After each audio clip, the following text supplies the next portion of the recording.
سمعت شيخنا الألباني رحمه الله يسأل بعد وفاتك، نسأل من بعد وفاتك وطرأ علينا شيء احتجنا أن نسأل عن صحته، نسأل من؟ فكان الشيخ رحمه الله تعالى يجيب ويقول الشيخ شعيب والشيخ علي الحلبي، الشيخ شعيب والشيخ علي الحلبي. هذا كان جواب شيخنا رحمه الله. ويبقى وجه ربك ذو الجلال والإكرام.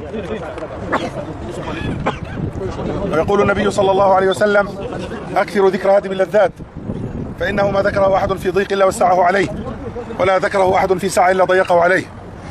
الموت أيها الإخوة الأحبة نهاية كل حي إلا الحي الذي لا يموت، والموت عظة وعبرة، والموت حياة لأهل التقوى والإيمان، لأن هذا القبر كما أخبر النبي عليه الصلاة والسلام إما أن يكون روضة من رياض الجنة، وإما أن يكون حفرة من حفر النار، أعاذنا الله وإياكم.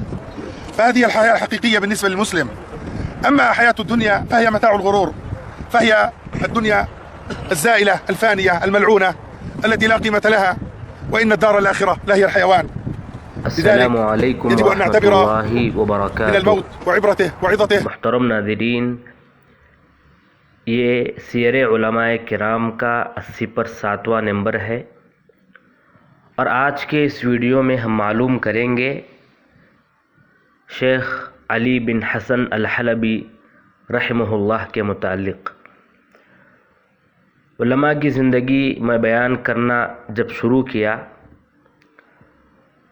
تو قدیم جو علماء تھے انہی کی زندگی میں مشغول تھا، لیکن کئی جدید علماء بھی اس دنیا سے، خاص کر اس سال بہت سارے علماء وفات پائے ہیں.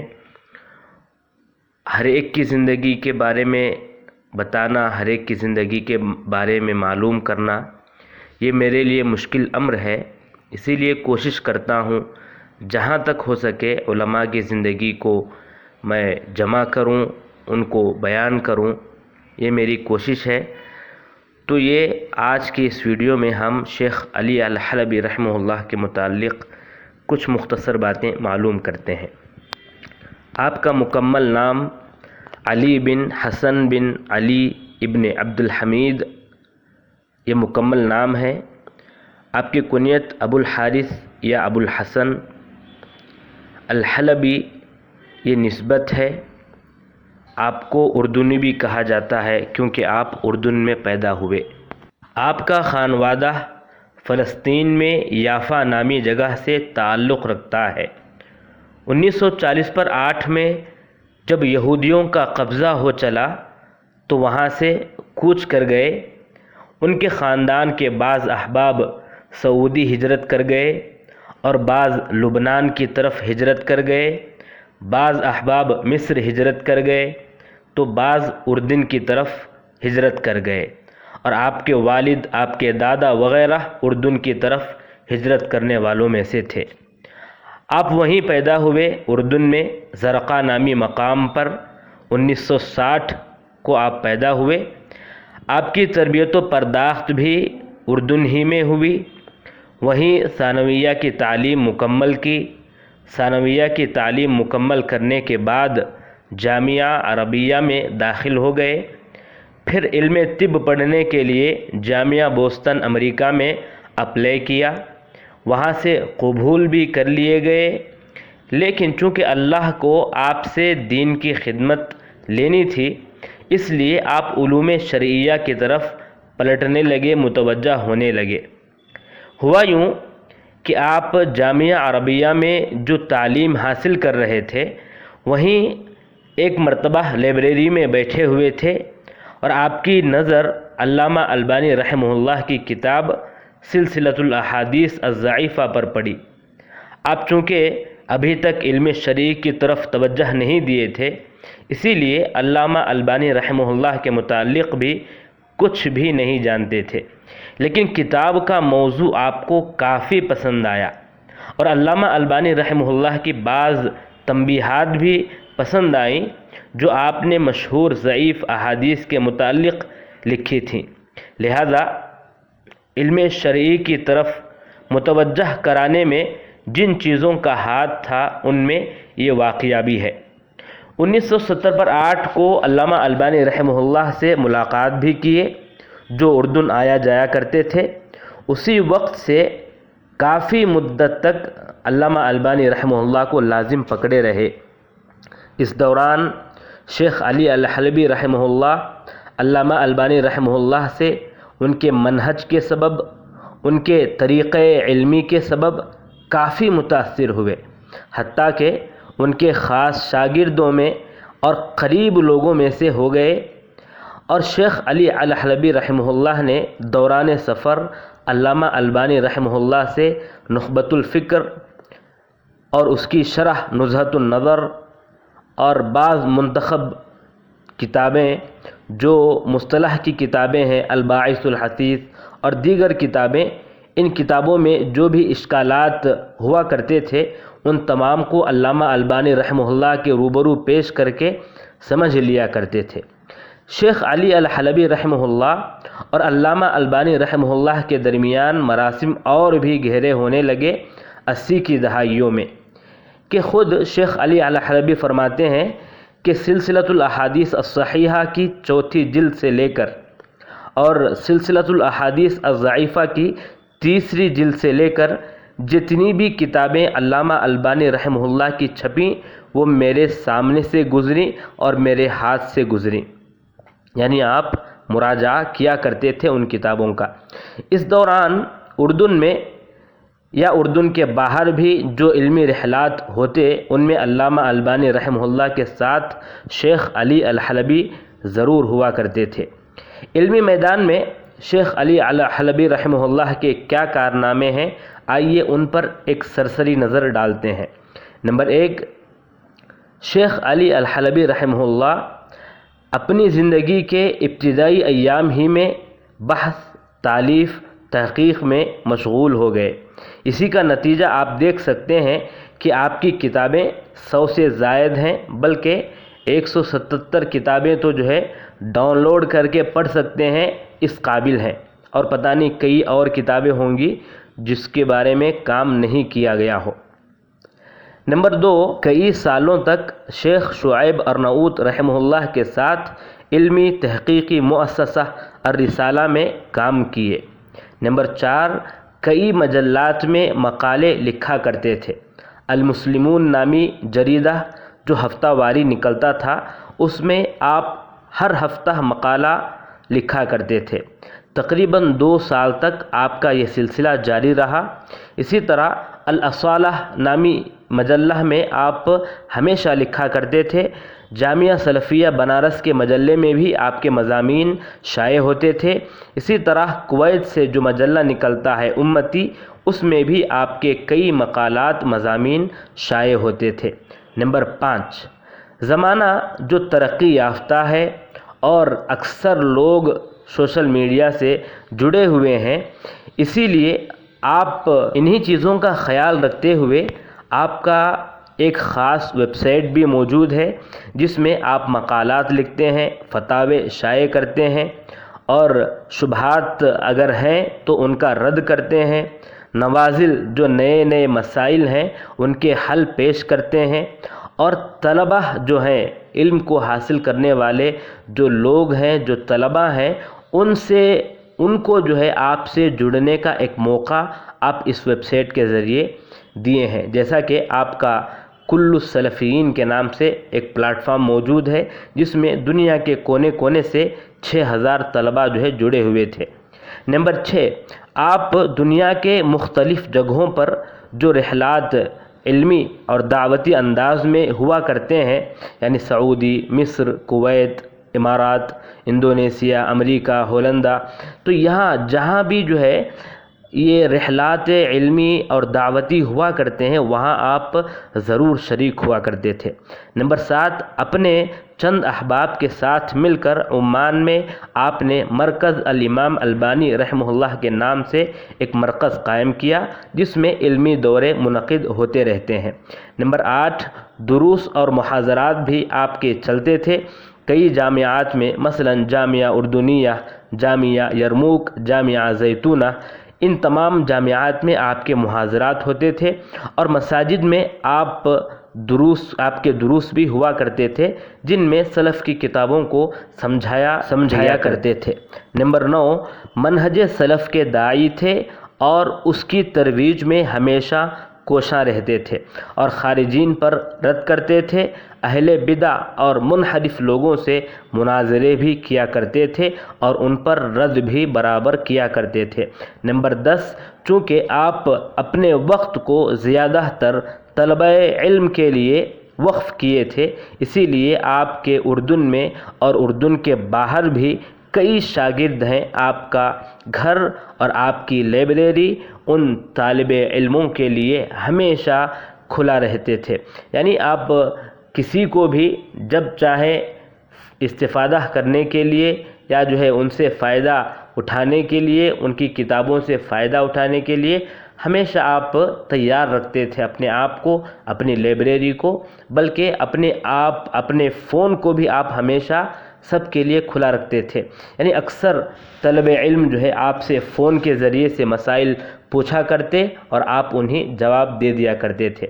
اب آئیے آپ کی صفات کے متعلق بات کرتے ہیں۔ ویسے آپ کے اندر بہت سی اچھی صفات تھیں، لیکن 3 چیزوں کے بارے میں ہم یہاں خاص کر بات کریں گے۔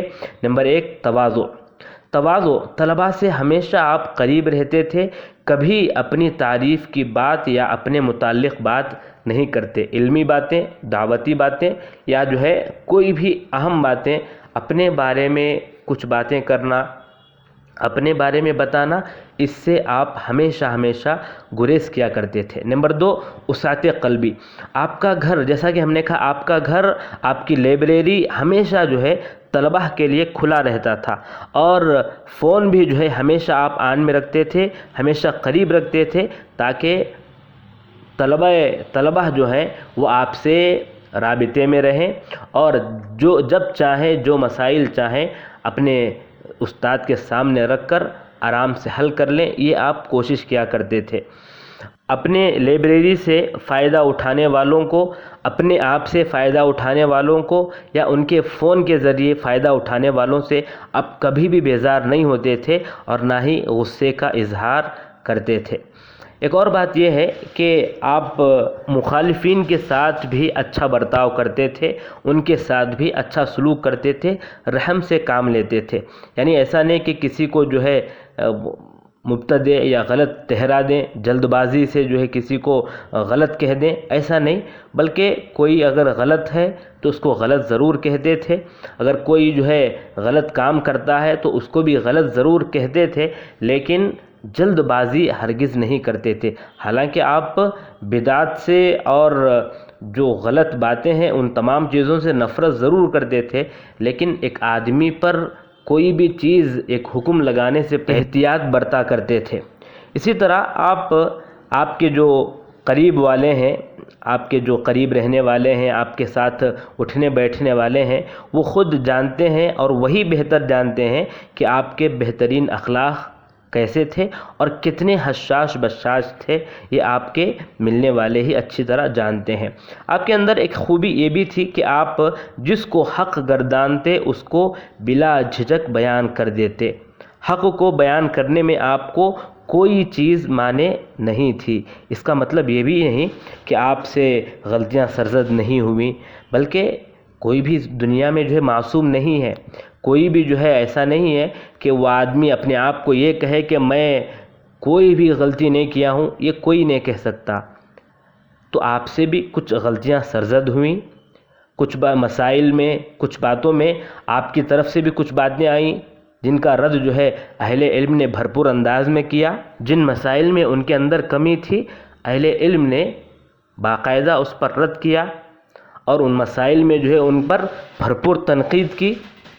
تو ہمیشہ یہ بات یاد رہے کہ کوئی بھی معصوم نہیں ہے، ہر آدمی کی بات لی جا سکتی ہے اور ہر آدمی کی بات رد کی جا سکتی ہے سوائے محمد صلی اللہ علیہ وسلم کے۔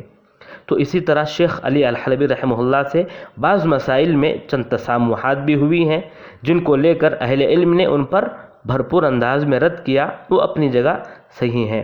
اب آئیے آپ کے شیوخ کی بات کرتے ہیں۔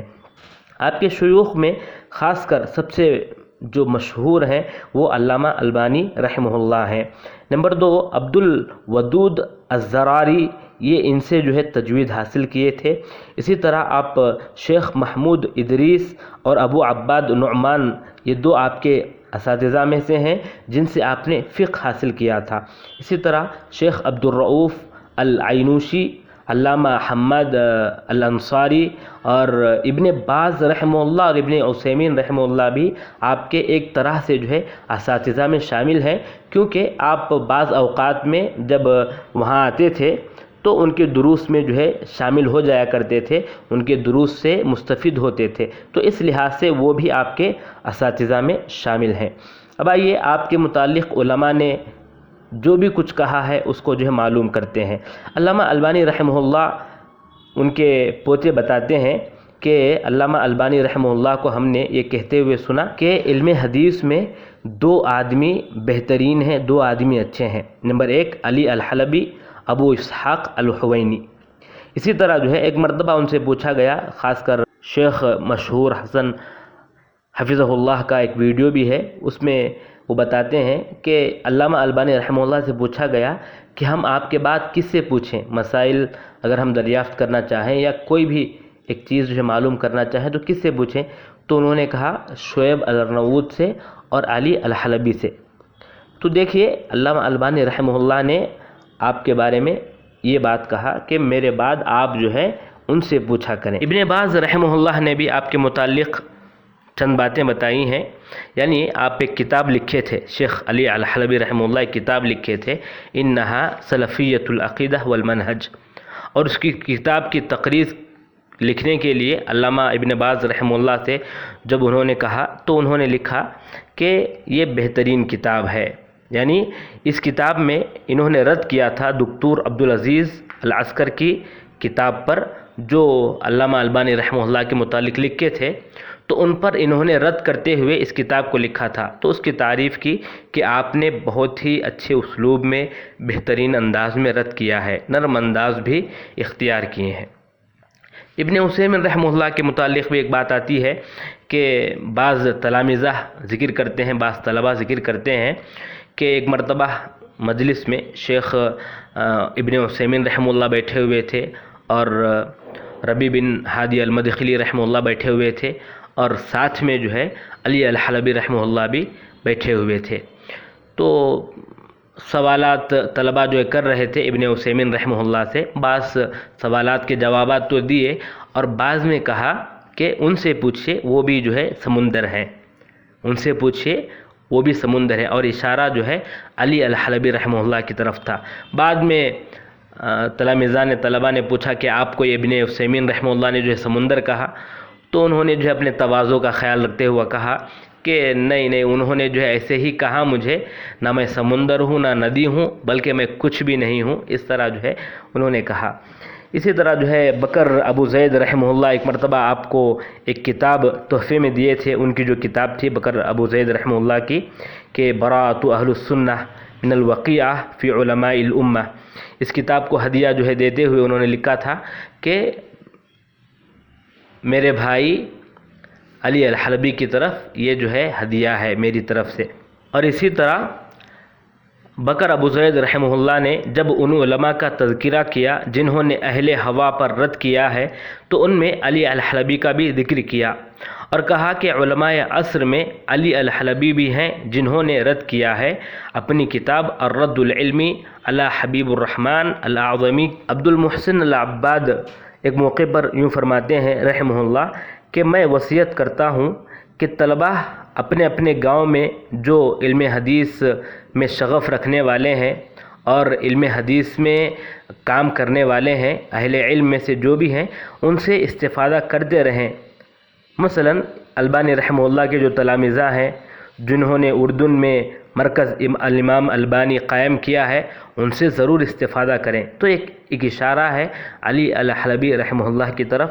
اسی طرح جو ہے صالح آل شیخ جب انہوں نے اپنی کتاب ہذہ مفاہیمنا لکھی تو انہوں نے علی حلبی کو بھیجا اور اس میں لکھا کہ ذی عقل و نظر باحث کی طرف یہ جو ہے ہدیہ ہے میری طرف سے۔ اسی طرح محمد بن علی بن آدم السیوبی رحمہ اللہ، انہوں نے بھی کتاب الفوائد السمیہ میں اس کتاب کو جو ہے تحفتاً ان کو بھیجا، تو وہی لکھا کہ یہ میری طرف سے ایک عالم کی طرف جو ہے ہدیہ ہے۔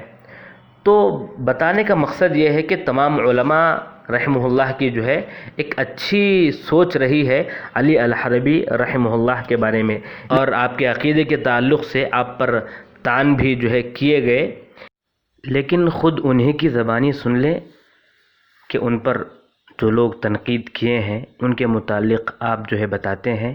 خود آپ کی زبانی یہ ویڈیو موجود ہے، آپ سنیں اور معلوم کر لیں کہ تنقید کرنا کسی پر آسان ہے، لیکن اس کا انجام کیا ہوگا وہ جو ہے سوچ سمجھ کر کسی بھی انسان کو تنقید کرنا چاہیے۔ إلى كل من أساء الظن بي أو أقذع القول في أو سبني أو شتمني، فقد سب من هو خير مني وشتم من هو خير مني وأسيء الظن بمن هو خير مني، فلست الآخر ولن أكون الأخير. أقول لهؤلاء جميعا سامحكم الله وغفر لكم إن كان ما قلتموه عن اجتهاد ولو بالغلط. أما إذا قلتموه وكتبتموه وأشعتموه بنوايا ملتوية فالله حسيبكم وأدعو عليكم، وأرجو أن لا تكون منهم ولا تكون منهم. أدعو عليكم بدعاء رسول الله صلى الله عليه وسلم: اللهم أرني ثأري في من ظلمني ومن استسمحني ولو بظهر الغيب فإني قد عفوت عنه، سائلا ربي أن يعفو عني. والله لو واجهتم كلامي بالحجة مقابل الحجة والدليل مقابل الدليل ولو بالأدلة العقلية وهي نوع من الأدلة المعتبرة العلمية وخطأتموني والله لا أغضب ولا أسخط. هكذا العلم خطأ وصواب. أما هذا الأسلوب من التخوين وهذا الأسلوب من التهييج وهذا الأسلوب من الإقذاع في القول والسب والشتم والكذب والكذب والكذب يتلو الكذب، هذا والله كما قلت وأكرر لا يفعله الرجال فضلا عن يفعله أهل الإسلام. والتائب من الذنب كمن لا ذنب له. والله ليس في قلبي حقد على مسلم حتى من آذاني ومن طعن بي ومن أساء إلي، لكني أفرق بين من فعل ذلك تعمدا ونكاية وبين من فعل ذلك اجتهادا وتدينا يظن أنه الحق. فمن فعل ذلك اجتهادا وتدينا يظن أنه الحق فأشهد الله أني عفوت عنه، وما أنا أخطأت فيه بحقه فأسأل الله أن يغفر لي. أما من فعل ذلك تعمدا وتقليدا وعصبية ونكاية فإني أطالب بحقي بين يدي ربي. وصلى الله وسلم وبارك على نبينا محمد وعلى آله وصحبه أجمعين، وآخر دعوانا أن الحمد لله رب العالمين.